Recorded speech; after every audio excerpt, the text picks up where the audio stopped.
Good evening. Good evening, Paul. We have stopped fighting. You are my best friend. We stopped fighting. Koku, let me ask you. We all grew up in BMA Camp. We all wanted to be army officers. We all wanted to go to military academy. When did you enter politics? How did you enter politics? Well, good evening, Paul. And we never were fighting. We had, issues, differences. It happens. It happens. We are all BMA Camp, so it's okay. And so thanks for that. How is Koku Anyidoho though? Excellent. How old is he these days? Well, he turned 84. Oh, like Kofu, about the same age. Kofu is a shade. I think Kofu is about 87. Oh, 87, no, 85, I think. Yeah, so Papa turned 84 on 13 July. Oh, I see. Just this 13 July. He's in Accra? He's in Accra. He's between Accra and Tanyigbe. Oh, I see. He still drives. He's strong. Oh, I see. He can drive. Still drives. Is he still fearful? So people don't know we grew up in BMA Camp. Yeah, we did. Yeah, of course, we're all BMA Camp. Labadi Villas, Bema Villas. Yes. Kotoka Primary, Garrison Primary. Where you Kotoka? I was in Kotoka. Oh, I see. Where do you think I was? I thought services, because in near your house. So Mausa and Timo were in services. Yeah, Mausa and Timo were certainly in services. But myself, Koshi, Fonzi, we did Kotoka. Mausa's husband is turning 50 in 2 weeks or so. I reckon so. Yeah. For Kotoka, we started Kotoka. My group, Kotoka Primary? Yeah. 70 what? 74. Oh, I see. My batch started the KG. Oh. Yep. Also, Kotoka was newer than Garrison and the rest. Yeah, it was new. Yeah. Oh, I see. Oh, yeah. So it was newer than in the green shirt. In the green shirt. Anyway. So when did you and how did you enter politics? Well, so thanks to you and the opportunity and your viewers. The politics, I'm sure I was born with it. Good question. I'm happy. Except that you didn't get a certain song right, the lyrics right. So I noticed. Please tell us. I will start with the lyrics of that song then. It's important. It is Jonathan Mills. Mm-hmm. He is a man of peace. Yeah. He is the obvious choice. There is none like him. Arthur Mills. He is the best choice. Arthur Mills. Oman Penny. When did you release that jingle? Arthur Mills. Now, Lenny Akpadi had just swung in. This is how many months to vote in? Oh, this must have been 6 months. Yeah, because this song really shook the system. So yeah, Lenny Akpadi had swung in All Other Gods. Yes. And he was topping the charts. Yeah. And I knew Lenny Akpadi, and so I got him and his manager at the time, Jerry Modi. Mm-hmm. And so I wrote the lyrics myself. The one you are just... Yeah. These are my words. To use their tune. And I needed their permission. Mm-hmm. So I did the lyrics, I wrote the lyrics myself. And then we went to a studio at Odoko. Hey. There's a guy called Roro. I see. I think the music guys know him. Mm-hmm. Yeah, Roro. His studio. And so myself, I was there with Lenny and Jerry Modi. Mm-hmm. And these lyrics that I wrote, I was in the studio myself. And there's even a rap version of it. It was my voice. Whose voice was it? That was my voice. The song was your voice? Are you serious? No, Lenny's voice was used for the song, yes. By the lyrics. But in it, there was some other voice that was my voice. A little bit of rap, but that didn't come out. Mm-hmm. Yeah. So, Paul, that's what I did in the build-up to the... And I remember when... How did you enter politics? And I remember when candidate Mahama was being outdoored as running mate at the National Theatre. It was also our idea and our the rebrand. Yeah, I remember that was good too. And I had brought in the Dansuma Youth Choir, giving them the t-shirts. And when they released this song, that day, in the auditorium. Oh man. And we spilled over into... I remember. That was even the children's park. Yeah. So back to the question and back to the answer. Straight to the point. Talking about Kotoka Primary School and BMA Camp. So I believe that my entry into politics started May 15th. Oh, you saw May 15th? Of course I saw May 15th. June 4th, 1979. So little boys, young boys, 8 years thereabout, Kotoka Primary School. When parents started coming to pick their children from school. At an odd time. You started seeing parents come pick their children, and there was activity. And this is the heart of BMA Camp. Yeah, of course, sitting in the center. Exactly. And you are beginning to... Helicopters? The shelling. Oh, you could hear it. The helis hadn't started moving yet. So you could now hear the shelling from Reki. Correct. Boom, boom, boom. And then our headmistress, Miss Patricia Tamaklo, Madam, we called her, may her soul rest in peace. She really shaped us. We were even lucky, but May 15th, then June 4th, which was the real deal. And Paul, I don't see how I could ever forget these momentous occasions growing up in BMA Camp as a schoolboy. And then, of course, Kotoka, we were lucky. So just standing, and in my book, this book that we'll be talking about. Yes, in it, there's a bit that I talk about standing at the upper deck of Kotoka Primary School and zooming in on Nicholson Park. Yeah, you could see it. You could see it from there, exactly. Oh, so the rallies. The Jerry Rollins above, sitting on top of the Mohawk, bare-chested, with the gun trotting guy, Mr. Ado, George Patterson. That picture sits very much, on my frontal lobe. And so that's June 4th. 31st. So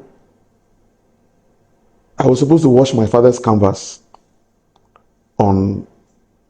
So this whole thing actually is more 31st night. So 31st, I was supposed to clean my father's canvas so that he could wake up and go for a morning walk, which was his ritual. On New Year's Day? He would have done it. Okay. Oh, yeah. I forgot. I think I ended up playing chaskele and football, all the things we used to do, and so I forgot. So the night he asked for his canvas, and as a young boy, instead of me to just do dry cleaning, I rather went and dipped the whole canvas in water. And he said, well, if I wake up tomorrow morning and I can't find the canvas to wear for my walk, you receive your dose, lashes. So, Paul, whether I slept or I didn't sleep, when my mom, may her soul rest in peace, and we lost her some 32 years ago, yeah. When she started pulling my leg and our legs on the bed, because something was happening, I said to myself, oh God, the canvas didn't dry. Okay. So I'm being woken up to receive my lashes.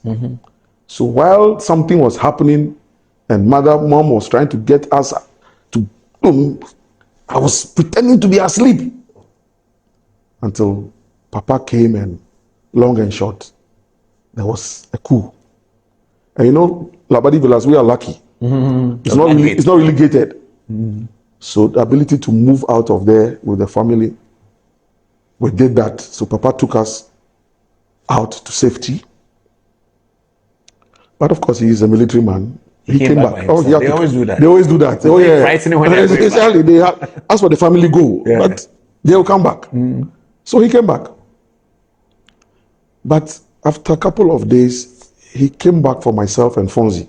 To come and join him? Who's our eldest brother. Yes, you know him. him. So the two of us. He's still with the United Nations? He's still with the United Nations. Oh, wow. Yeah. Okay. Doing very well. So both of us, he brought back home. And the whole idea was that should anything happen to him, he wanted at least his two sons to see it, the eldest at the time, to see what happened and to be able to tell the story. Now, Paul, it was in those moments, then they said majors and above should report at Elwak. That whole drama. Your father is gone and it's just us at home. And one morning I opened, Labadi Villas, we had the story building, opened the louver blades. And there was one major that I'm not going to mention his name. And he was only in his boxer shorts and white t-shirt, being drilled heavily by an OR, other rank. And I just watched, because I knew him, knew his children. They were in Kotoka Primary with us. The spectacle of what I saw that day. And I'm like, what? So, what could be causing all this? Obviously, something had gone wrong within a certain system. The other ranks, of course. This is June 4th. The 31st? No, the 31st had come. Okay. But all that was happening within the barracks, and you are hearing of other ranks, targeting certain officers. And we know a lot of friends, fathers who went and never came back. Some of us were lucky our fathers came back. And for me, that was my entry into politics. At age what? 12? 13? No. This is age 8. 8? Yeah, because I was born in 71. You thought you needed to be part of those who can make the system better, so there's no such coup. So if there was a reason why these actions took place, May 15th, June 4th, 31st, and I observe it, and I tell people, how many people in the NDC today, even in leadership, saw what I saw? Not John Mahama, not Asiedu Nketia. Mahama is older than you. Yes, but they were not in BMA Camp. They didn't see what I saw. But they say that we who were in BMA Camp, we brag too much about it. We don't brag too much. Because they say those who were in Kanda too felt the GBC action. Exactly. It depends on where you are. Okay, so you think Kanda people too felt it? Oh, they felt it. They felt it, okay. Because we always argue in secondary school. Yes. I was in Kanda, I didn't know what I saw. They too, they felt, yeah. And the Kanda people, exactly. The Kanda people always argue that they saw the GBC people. Yes, those who are around GBC. Yes. Yeah. It's true. So what they saw, they can speak to. What we also saw, we can speak to. It's serious. And so I keep telling people that even John Dramani Mama didn't see what I saw. Asiedu Nketia didn't see what I saw. None of them today saw what I saw. And so my political orientation is personal to me. Very personal. I didn't apply to join. I didn't have any godfather who held my hand into it. Oh, I see. No. Your father didn't? No. My father is a general, celebrated general. He's not politics. He's not into politics. But he was well respected. And it was thought that Rawlings really respected him. Oh, certainly. So if you and Anyidoho, NDC are very happy to have you. Yeah. Oh, certainly. But I'm saying that, so my political orientation, Paul, is personal to me. What I saw, what I lived through, seeing some of our friends, their fathers fall, families got dislocated, and the other things that happened. I walk a certain political path and journey, and I do it with passion. I won't claim piety, but with a high level of remembrance. And so my whole political journey is not to walk in political immorality. Political immorality? Yeah, and political perfidy, where the whole attempt is to keep the majority in the dark, and a few people can gloat in contrived and fake glory, and when they have, then they throw out at the people, and they think that is politics. No. Mine is to continue to walk a certain path that will throw light in the dark areas, so that we don't get back to those days. Because there's those things that happen were momentous, they were earth moving. And so my affiliation to Rawlings is personal. As a young boy, I liked the action. And one thing I also remember, that the heart he had during those heady days, still standing on top of Kotoka Primary School, and it's in the book. I saw Rawlings carrying the casket of one of his fallen colleagues. Must have been one Major Collison. Oh, the Recce man. The Recce man, exactly. Yeah. So Collison was not meant, he was not a target. No, he wasn't. But the bullets hit him, dying in battle. And for Rawlings to carry the casket, and we stood up there, and we saw, so from the traffic light in front of Kotoka, Gaffey, Kingsway. Oh, they were going to Bema Hall? Exactly, to go and pay last respects. This was this young flight lieutenant, in spite of all the was ready to carry the casket of a fallen colleague. I will never forget that. So throughout that 11-year period of PNDC and the KEDA movement and whatever was going on, the PDC, the WDC, we had our own versions of it. And that is how I walked into this thing called politics. Fast forward, then in Legon as a young graduate, 1990, 91, 92, go and ask my colleagues. We also fought another battle for the re-establishment of democratic governance. And some of us were in the forefront of that struggle. I remember one of our very dangerous alluters. We won't go for lectures and we were fighting the system, burning tires. Peter Nafuri was then the IGP. I think we had overshot the runway. We had overdone it. So it was time to show us some power, state power. And they unleashed the police on us. I got whipped well. On campus or at the demonstration? And just, no, so police they came into that. Yeah, that was when this Vida. Oh, a chronicle story. I remember that. Yeah. Vida something. IPS. IPS. Yeah, I remember. Which is now UPSA. Yeah. Kofi Kumsin went in to take pictures of Good. And she got hit by a stray bullet. Yeah. And that was what made Hawa Yakubu very popular. Very popular. Which is correct. Because then Kwame Jewuchem, because it was a one-sided parliament in 92, because the NPP had boycotted parliament. So Kwame Jewuchem, who was one of the NDC parliamentarians, a prominent writer at the Ghanaian Times at that time, but he had now drifted into politics, made some remark on the floor of parliament that didn't sit well with Hawa Yakubu, who had come as the only independent MP at the time. Boku Central. And when Hawa stood and spoke, I think the same Kofi Kumsin Chronicle, who named her Iron Lady. And that's how Hawa Yakubu became the Iron Lady of Ghana politics. So Paul, my passion, driven from birth, my early socialization in BMA Camp, then my student activism days. And in nowadays, we didn't have Tain and Tescon like you guys came to enjoy later. So it was just us, raw energy, fighting the military system. And I remember today Nanado, Malik Alasan Yakubu, the late, he was then the MPP youth organizer or something. Nanado, they will come, either Legon Hall, Ekwafu Hall, or E9. On top of the... We came to hear the E9 story. On top of the bookshop. Yeah, we came to hear that. We used to meet there and take decisions. We were mobilizing students.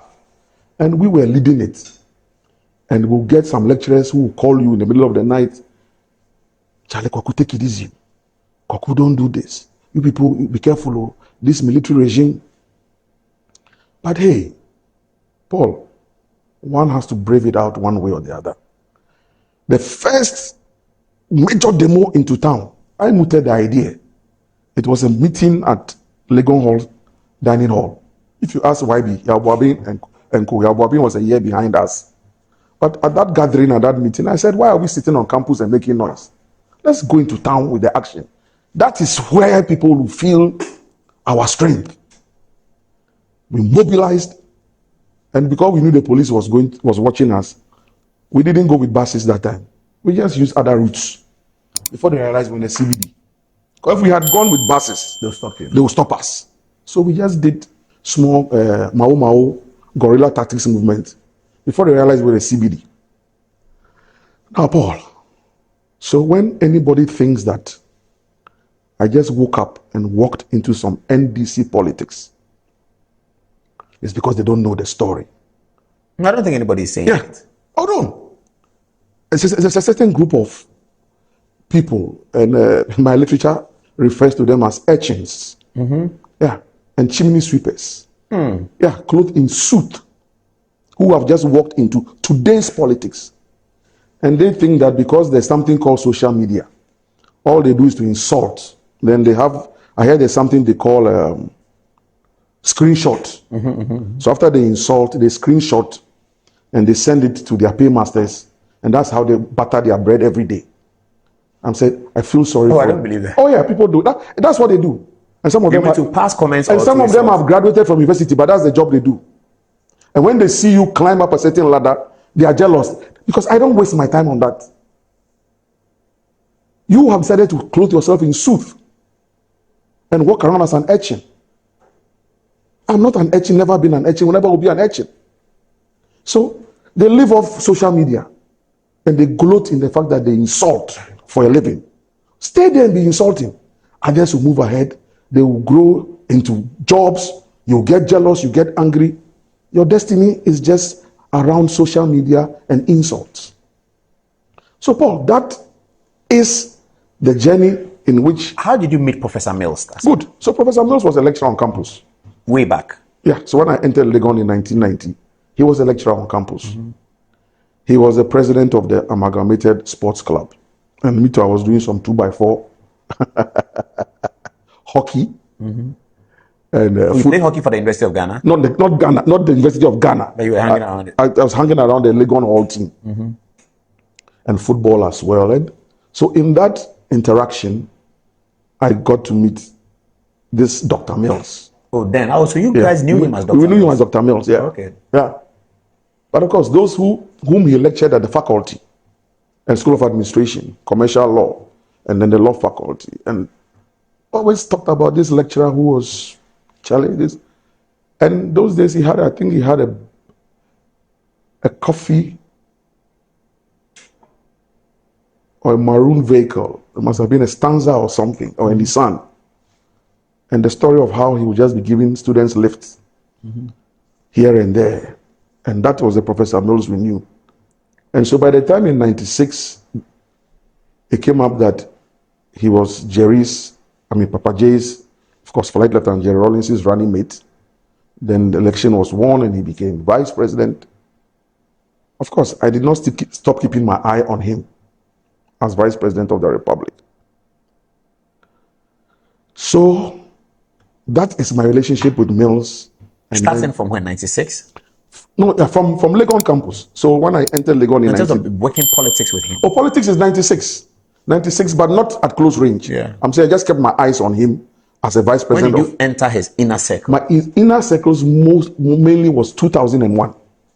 When he had lost? When he had lost. There was nothing to share? There was nothing to share. Koku Hill.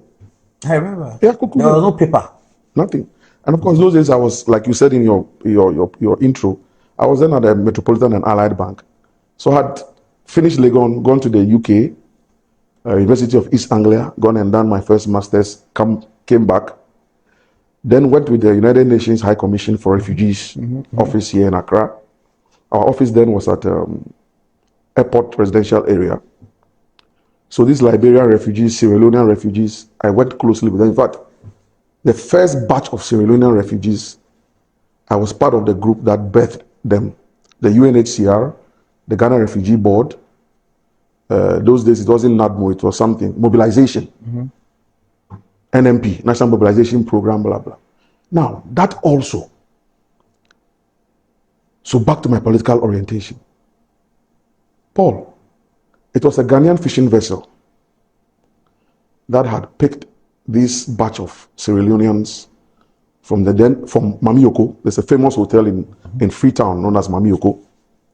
It has now transited, is now, my wife forgotten the name. Anyway, so the vessel brought this batch of Sierra Leonean refugees. So at the Tema port, when we had to do the documentation, to check them in first, bring them in, there are processes. Even before you can be given refugee status, you must go through certain processes. Paul, everybody in that vessel was either a politician or a high up. Oh. Now, when I went to... What you thought were refugees? When I went to Sierra Leone later on, working with ECOWAS, doing international election monitoring, then I got to know Mamioko Hotel. Obviously, Paul, Mamioko is like Kempinski. Oh, so ordinary people couldn't have afforded. Thank you. So they were able to be in Mamioko and get a vessel. Come to safety. Rent a vessel. A fishing vessel.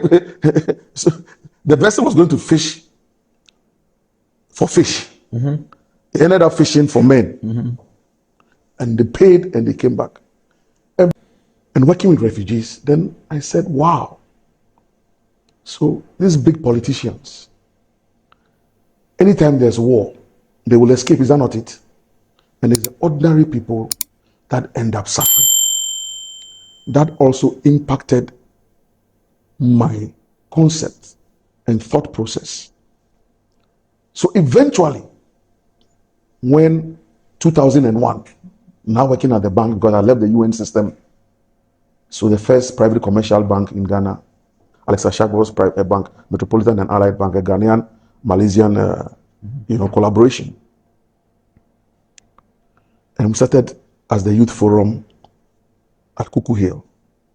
Yeah, you mentioned Elvis. Elvis was one of the Fifi Kwete was one of them. Most of the time, I don't like mentioning their names because the way the politics has got into, I prefer them to speak for themselves. But today, because you mentioned Elvis, and for the records, so Elvis, Fifi Kwete were part of it. There are a lot of people who were not part of it. This Koku Hill? This Koku Hill. Which year? 2001. Oh, okay. So people like us who were employed, graciously so, will help fund activities of the youth forum. Press conferences here and there. Setting up a newspaper. Funding the newspaper to work purposely. Your own money? Yeah. As young men? Young men. Now, that's when I cut my teeth in writing. I've always been good at writing. My English is good, my literature is good, graciously so. So when President Kufuor now started the proceed on leave, yeah, and government officials should leave government bungalows, harassing ex-NDC officials.